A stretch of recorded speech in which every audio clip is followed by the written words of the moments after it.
வணக்கம். ஜெயலலிதா என்கின்ற அம்மாவான கதையை தான் இன்னைக்கு நம்ம இந்த வீடியோல பார்க்க போறோம். ஜெயலலிதாவை பாராட்டி போஸ்டர் ஒட்டினவரை உடனே கட்சியிலிருந்து நீக்கினவர் எம்ஜிஆர் அவர்கள். எம்ஜிஆர் உடைய பேரை வச்சு எந்த ஒரு தொண்டு நிறுவனமும் ஆரம்பிக்கிறேன்னு சொல்லி என் முன்னாடி யாரும் வரக்கூடாது, அம்மான்ற பேரை தவிர எம்ஜிஆர்ன்ற பேர் அந்த இடத்துல பயன்படுத்தவே கூடாதுன்னு அதிகாரமா கட்டளையிட்ட ஜெயலலிதா. இந்த மாதிரி எம்ஜிஆருக்கும் ஜெயலலிதாவுக்கும் நடுவில் இருந்த கோல்ட் வார் ஆகட்டும், அவங்களுக்குள்ள இருந்த காதல் அன்பு அண்ட் அவங்களுக்குள்ள இருந்த நிறைய பொசசிவ்னஸ், இந்த மாதிரி நிறைய விஷயங்கள் ஃபுல் அண்ட் ஃபுல் ஜெயலலிதாவை பத்தி, அவங்களுடைய கோவத்தை பத்தியும் அவங்களுடைய கர்வத்தை பத்தியும் முழுக்க இன்னைக்கு நம்ம இந்த வீடியோல பார்க்க போறோம். வாங்க வீடியோக்குள்ள போகலாம். ஒரு நாணயம் எடுத்துக்கிட்டோன்னு வச்சுக்கோங்களேன். அந்த நாணயத்துல இரு பக்கம் இருக்கும். அதுல ஒரு பக்கம் ஜெயலலிதாவோட வாழ்க்கைன்னு வச்சோம்னா ரொம்ப மோசமான சோகமான ஒரு வாழ்க்கை, ஒரு தங்க கூண்டுல வாழ்ந்த ஒரு கிளி அப்படின்னு சொல்லலாம். ஸோ அந்த அளவுக்கு ரொம்ப கஷ்டப்பட்டு காசு பணத்துக்கு ரொம்ப சிரமப்பட்டு வாழ்ந்த ஒரு நடிகைனா ஜெயலலிதா. நடிகைன்னு சொல்ல முடியாது, நடிக்கிறதுக்கு முன்னாடி ரொம்ப கஷ்டப்பட்ட ஒரு பெண்மணியா இருந்தவங்க ஜெயலலிதா. அதுக்கப்புறம் தான் இன்னொரு பக்கமான வாழ்க்கை ரொம்ப அழகான சிறப்பான ஒரு கர்வம் மிக்க ஒரு வாழ்க்கையா அவங்களுக்கு அமைஞ்சது அப்படின்னு சொல்லலாம். ஜெயலலிதா என்ன மாதிரியான ஒரு பெண்மணி நம்ம எல்லாருக்குமே தெரியும்.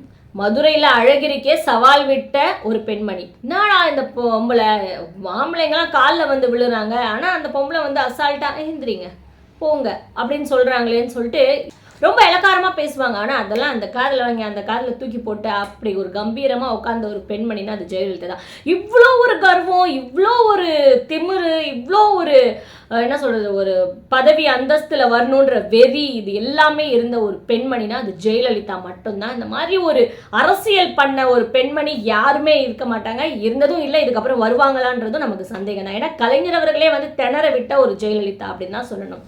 சென்னையில் மின்ட்டில் வந்து மீட்டிங் ஒன்று நடக்குது. கலைஞர் அவர்கள் வந்து அந்த மீட்டிங்கில் பேசுகிறாரு. நான் எத்தனையோ தலைவர்களோட வந்து அரசியல் செஞ்சுருக்கேன், பெரியார், அண்ணா, எம்ஜிஆர், இந்த மாதிரி நிறைய பேர் கூட நான் வந்து அரசியல் செஞ்சுருக்கேன். ஆனால் ஜெயலலிதான்ற ஒரு பெண்ணோட அரசியல் செய்வது என்னை திணற வைக்கிறது அப்படின்னு சொல்லி கலைஞர் அவர்களே சொல்லியிருக்காராம். இவ்வளோ ஏன், அதுக்கு பதிலடி ஜெயலலிதா என்ன கொடுத்தாங்க தெரியுமா?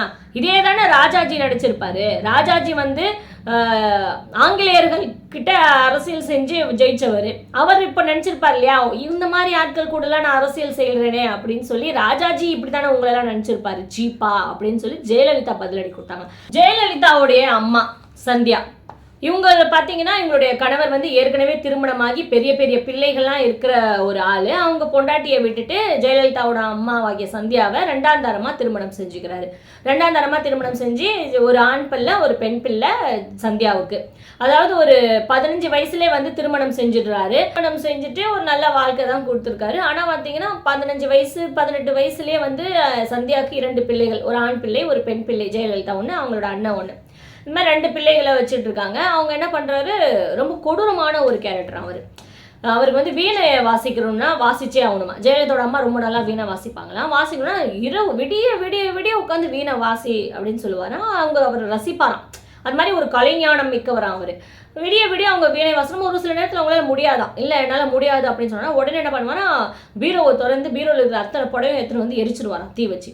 அவங்க பயந்துருவாங்களாம். ஸோ அந்த மாதிரி கொடுமை பண்ணுவாராம். அந்த மாதிரி கொடுமை பண்ணி ஜெயலலிதாவுக்கு 2 வயசு இருக்கும் போதே வந்து அவர் இறந்துட்டு இருக்காரு. அதுக்கப்புறமா சந்தியாவுக்கு என்ன பண்ணுன்னு தெரியல. அவங்களுடைய சொத்துக்கள் எல்லாமே பார்த்தீங்கன்னா முதல் மனைவியும் அவங்க பிள்ளைகளும் வந்து இது எங்களுக்கு சேர வேண்டியதுன்னு சொல்லி கோர்ட்டில் கேஸ் போட்டு மொத்த பூர்வீக சொத்துக்கள் எல்லாமே வந்து எடுத்துக்கிட்டாங்களாம். அப்போ ஒன்றுமே இல்லாமல் ரொம்ப கஷ்டப்படுற ஒரு நிலைமைக்கு தள்ளப்பட்டிருக்காங்க சந்தியாவும் ஜெயலலிதாவும் அவங்க அண்ணனும்.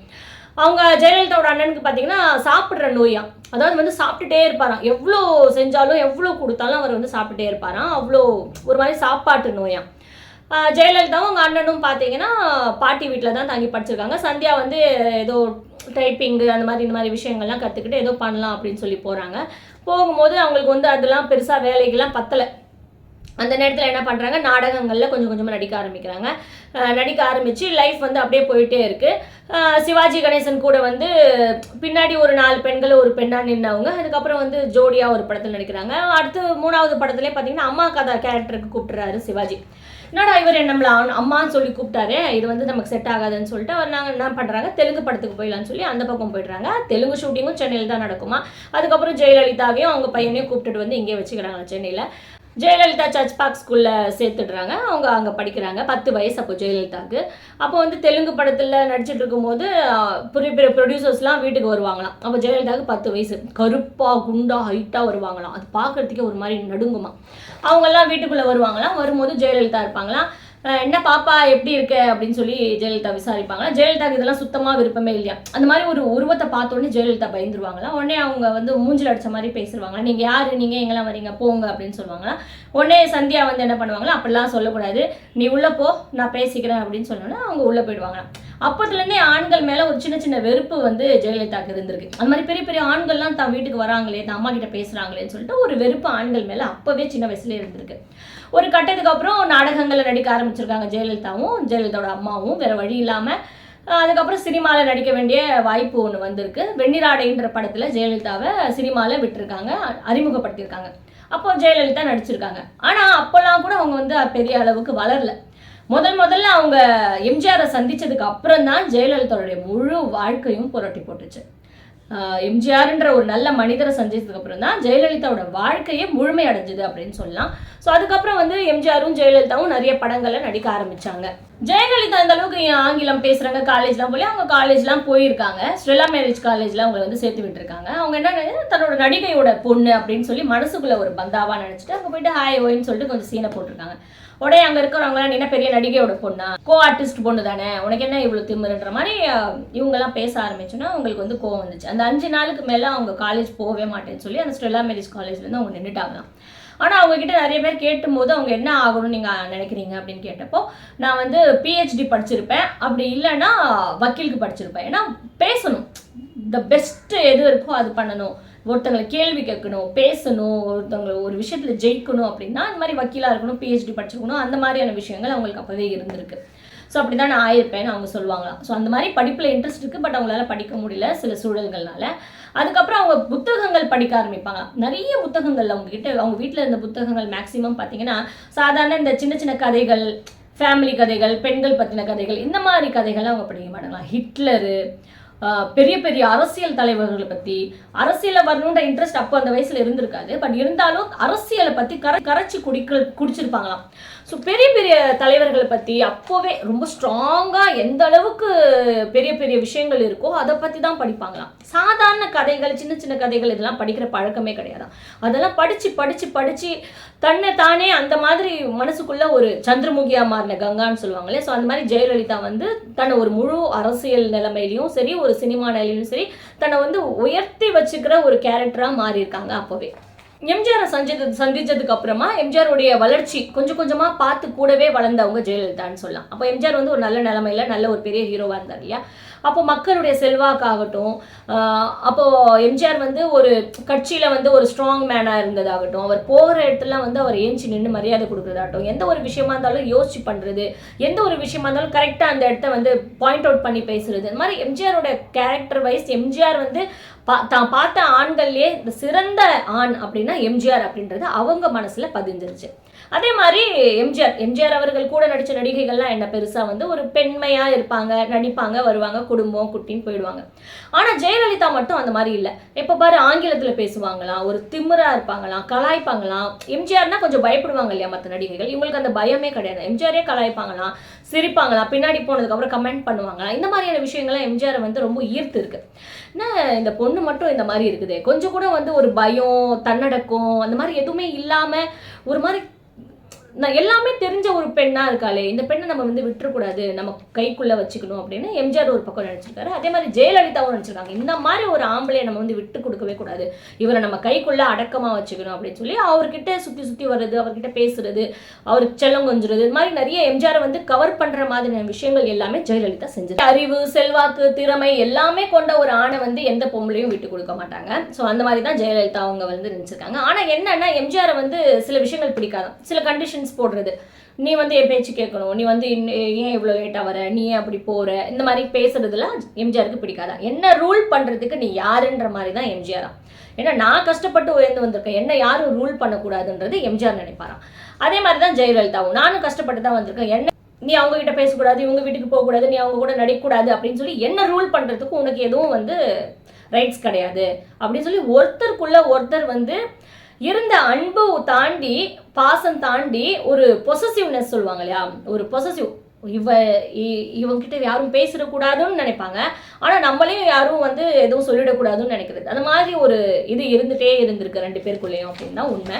ஒரு அரசியல்வாதிக்கும் ஜெயலலிதாவுக்கும் ஒரு சின்ன பிரச்சனை. அந்த அரசியல்வாதி என்ன பண்ண, நான் கட்சியிலேருந்தே விலகிடுறேன், ஏன் எனக்கு இந்த பொறுப்பே வேணான்னு சொல்லி எம்ஜிஆர் கிட்ட வந்து சொல்றாரு. அப்போ வந்து ஜெயலலிதாவும் இருக்காங்க. ஜெயலலிதாவை எம்ஜிஆர் முறைச்சிட்டே உட்காந்துட்டு இருக்காருன்னா, அப்போ வந்து ஜெயலலிதா போனதுக்கு அப்புறமா அந்த ஆள்கிட்ட சொல்றாராம் எம்ஜிஆர், இவன் உன் காலை சுத்தின பாம்பு, இது உன்னை கொத்தாம விடாது, உஷாரா இரு, அவ வந்து ரொம்ப மோசமானவன்னு சொல்லி எம்ஜிஆர் வந்து அந்த ஆள்கிட்ட சொல்றாராம். ஸோ ஜெயலலிதாவை பத்தி இந்த அளவுக்கு முழுசா புரிஞ்சு வச்சுட்டு இருக்காரு எம்ஜிஆர். ஏன்னா எம்ஜிஆரையே நிறைய நேரங்கள்ல நிறைய விஷயங்கள்ல அவர் ஒண்ணுமே இல்லாம பண்ணணும்னு ஜெயலலிதா ஏகப்பட்ட முயற்சிகள் எடுத்திருக்காங்க. அது என்னன்னு பார்க்கலாம். ஜெயலலிதான்றது ஒரு சாதாரண கேரக்டர் இல்லை, நம்ம எல்லாருக்குமே தெரியும். கலைஞர் வந்து அண்ணா காலத்துலேருந்து அவ்வளோ பெரிய ஒரு தலைவர், எம்ஜிஆருக்கே அவர் தலைவர் சரியா. கலைஞர் தான் கூப்பிடுவார், கருணாநிதின்னு எந்த ஒரு மேடையிலும் சொல்ல மாட்டாரு, அண்ணன் தான் கூப்பிடுவாரு. அந்த அளவுக்கு மதிப்பு மரியாதை. அவர் எதிர்கட்சி தலைவராகவே இருந்தாலும் சரி கலைஞர் அப்படின்னு தான் சொல்லுவார். அவர் கருணாநிதியின் பேர் சொல்லி கூப்பிட்டதே இல்லை. அந்த அளவுக்கு மதிப்பு மரியாதை வச்சிருக்கிற கலைஞர் அவர்களை பற்றியே ஜெயலலிதா எப்பவுமே வந்து கலைஞர்னு சொல்லவே இல்லை, கருணாநிதி தான் சொல்லுவாங்க. ஏன் எம்ஜிஆரும் ஜெயலலிதாவும் ஒரு மேடையில் இருக்காங்க, அந்த நேரத்தில் வந்து ஏதோ கூவம் பற்றி ஏதோ ஒரு பேச்சுவார்த்தை நடந்துட்டு இருக்கு. இப்போ என்ன கூவம்லாம் மாறிடுச்சா அப்படின்னு சொல்லி ஏதோ பேசும்போது ஜெயலலிதா வந்து கருணாநிதின்னு சொல்லி குறிப்பிட்டு தான் பேசியிருக்காங்க. அந்த ஸ்டேஜில் எம்ஜிஆரும் இருக்காரு, கலைஞரும் இருக்காரு. ஆனால் கருணாநிதி தான் பேசும்போது எம்ஜிஆர் எழுந்து போய் அம்மு நீ அப்படிலாம் பேசக்கூடாது, அவர் என்னோட அண்ணன், நீ வந்து அவர் கருணாநிதின்னு சொல்லக்கூடாது, கலைஞர் சொல்லணும்னு எம்ஜிஆர் சொல்ல மாட்டார். ஏன்னா அதுக்கிட்ட வாய் கொடுக்கவே முடியாதான், ஜெயலலிதா அவங்க கிட்ட வாய் கொடுக்கவே முடியாதான். அதனால அமைதியாக இருந்துருவாங்க. ஜெயலலிதா மட்டும்தான் அவர் வந்து கருணாநிதின்னு சொல்லுவாங்க, வேற யார் சொன்னாலும் அவர் வந்து ஏற்றுக்கவே மாட்டாராம். ஆனால் எம்ஜிஆர் அவர்களுமே சொல்ல மாட்டாராம். எம்ஜிஆர் அவர்களே வந்து கலைஞர் அவர்கள் தான் சொல்லுவார். ஆனால் அப்பேற்பட்ட கலைஞரையே ஜெயலலிதா சாகுற வரைக்குமே என்ன சொல்லிட்டு இருந்தாங்க, அவங்க வந்து தீய சக்தி, கலைஞர் வந்து ஒரு குடும்ப ஆட்சி நடத்துறாரு, மைனாரிட்டி ஆட்சி நடத்துறாரு அப்படின்னு சொல்லிட்டே இருப்பாங்க. தீய சக்தி, மைனாரிட்டி ஆட்சி மாதிரி சொல்லிட்டே இருப்பாங்க. அதாவது புண்பட்ட இடத்த அப்படியே நோண்டி புண்ணாக்குவாங்களா. ஸோ அந்த மாதிரி ஒரு கேரக்டர், அந்த மாதிரி ஒரு வெறி, அரசியலில் நான் மட்டும்தான்ற மாதிரி ஒரு வெறி கொண்ட ஒரு அரசியல் தலைவினா அது ஜெயலலிதான்னு சொல்லலாம். ஸோ அந்த மாதிரி ஒரு தலைவரை எப்படின்னு கூட பார்க்க மாட்டாங்க, அப்படி தூக்கி எறிஞ்சு பேசக்கூடிய ஒரு கேரக்டர். ஆனால் தவறான வார்த்தைகளை மட்டும் அவங்க வந்து பயன்படுத்த மாட்டாங்க. கருணாநிதி இப்படின்னு சொல்லுவாங்களே தவிர தவறான வார்த்தைகள் எப்பவுமே பயன்படுத்தி அவங்க பேசினதே இல்லையா.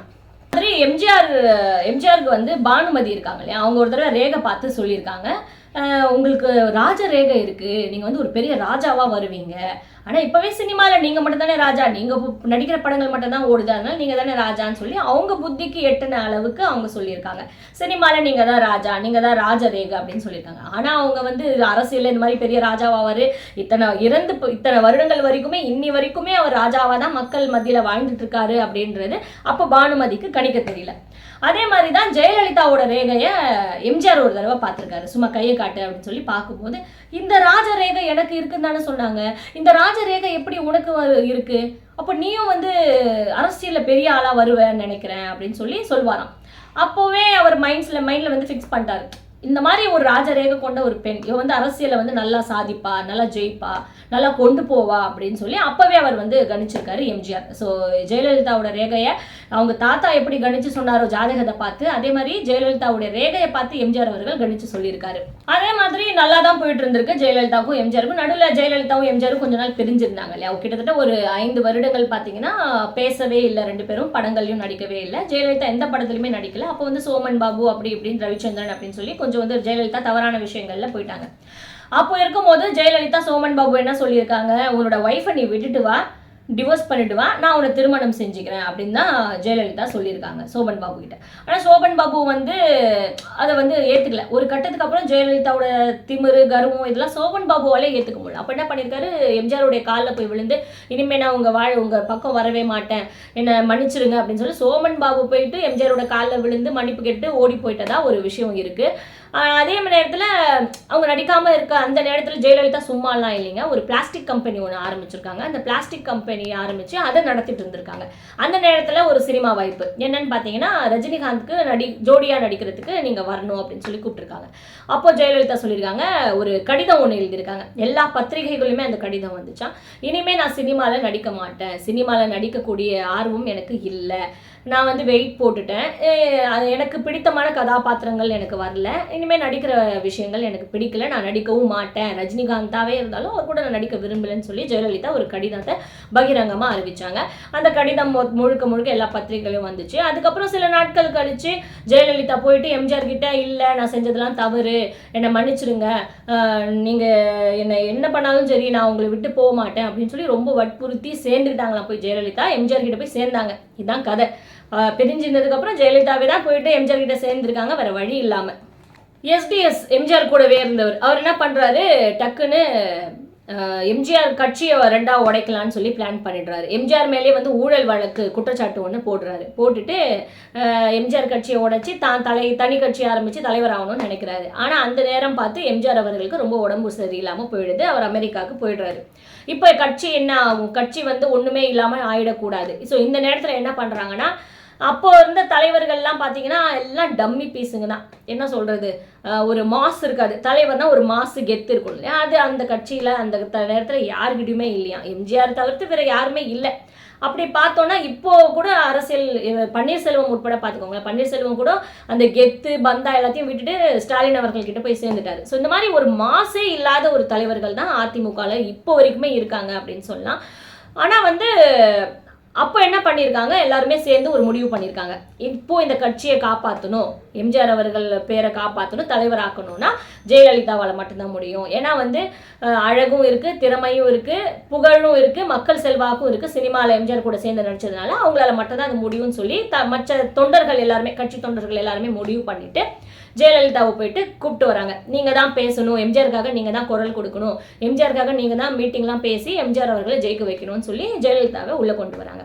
இதுதான் சாக்கு. ஜெயலலிதா முடிவு பண்ணிட்டாங்க, ஆஹா எம்ஜிஆர் வந்து இப்போ உடல்நிலை சரியில்லாமல் இருக்காங்க, இதுதான் சரியான சந்தர்ப்பம், இதை பயன்படுத்தி நம்ம வேற லெவலில் போகிறோம், கட்சியை நம்ம கையில் எடுக்கிறோன்ற மாதிரி மைண்ட் செட்டுக்கு வந்துட்டாங்க ஜெயலலிதா. ஸோ உள்ளே வராங்க. ஆனால் ஆர்எம் வீரப்பன் வந்து ஜெயலலிதாவுக்கு எப்போவுமே எதிரியாக தான் இருந்தார். ஆர்எம் வீரப்பன் தான் சிபாரிசு பண்ணதே எம்ஜிஆர் கிட்ட, ஜெயலலிதாவை கட்சியில் சேர்த்துக்கோன்னு. ஆனால் அவருக்கு அப்போ தெரியாது, ஐயோ சனியனை தூக்கி பையில் போட்டுக்கிட்டோமே அப்படின்ற மாதிரி. அப்போ அவர் வந்து யோசிக்காமல் செஞ்சுட்டாரு. அதுக்கப்புறம் தான் அவருக்கு வந்து தெரிஞ்சிருக்கு இது என்ன மாதிரியான ஒரு கேரக்டர், இருக்கிற எல்லாரையும் காலி பண்ணிட்டு தான் மட்டும்தான் இருக்கணும், எம்ஜிஆரே காலி பண்ணணும்னு நினைக்கிற ஒரு கேரக்டர் இது அப்படின்னு சொல்லி அவர் புரிஞ்சுக்கிட்டு விலகிட்டாரு. இப்போ எம்ஜிஆரே இருந்திருந்தாலும் அவர் ஒரு 90 கூட்டத்துக்கு போறாருன்னா நம்மளை ஒரு 10 கூட்டத்துக்கு தான் அனுப்புவார். இப்போ எம்ஜிஆர் இல்லாத இந்த சமயத்தை தான் நம்ம பயன்படுத்திக்கணும் அப்படின்னு சொல்லி அவங்க இறங்கினாங்க, ஃபுல் ஃப்ளெட்ஜாக இறங்குறாங்க.